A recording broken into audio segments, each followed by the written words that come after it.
In this video, we're looking at what happened after the unsuccessful war with Parthia, the aftermath. Remember, the actual war between the Romans, Mark Antony, and the Parthians is not a huge part of our Cleopatra and her impact on Roman politics story. But it does have an impact in a way Cleopatra is portrayed.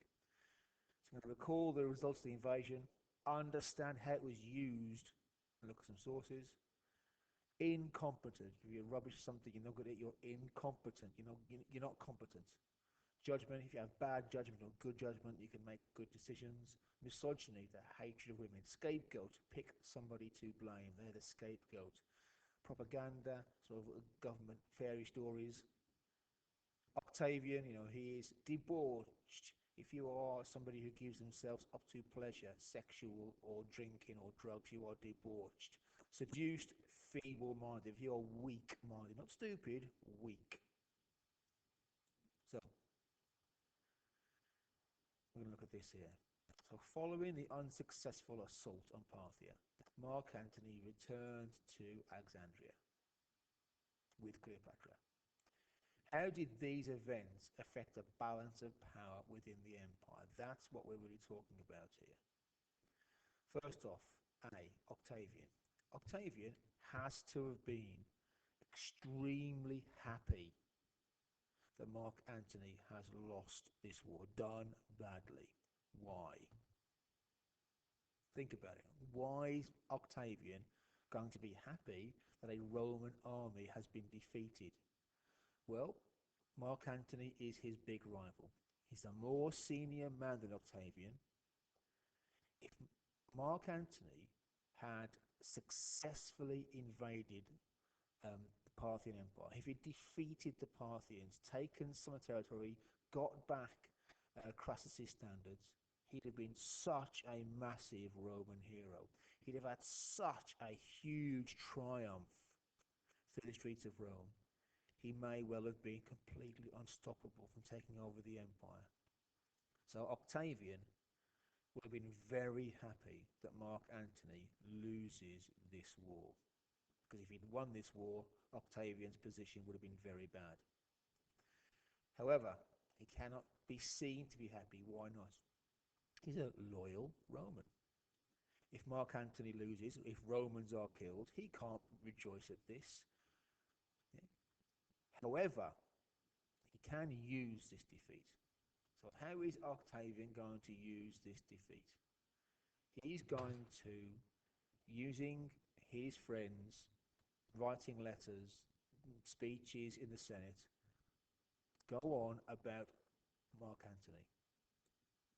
He's incompetent. He has poor judgment. Not just that, they're going to pin all this on Cleopatra.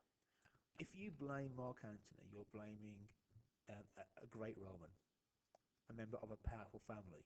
If you blame Cleopatra, it fits in with everything we know about the Romans. They're very misogynistic and they hate royals. So she's a foreigner, she's a queen, she's a woman. And that's, we can look at all these sources here.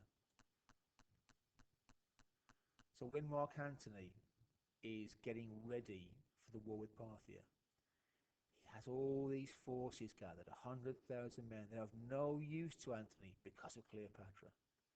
He starts the war too early so that he can get back to her, as if he's influenced by some drug or magic spell, always thinking about her, how fast he'll get to her.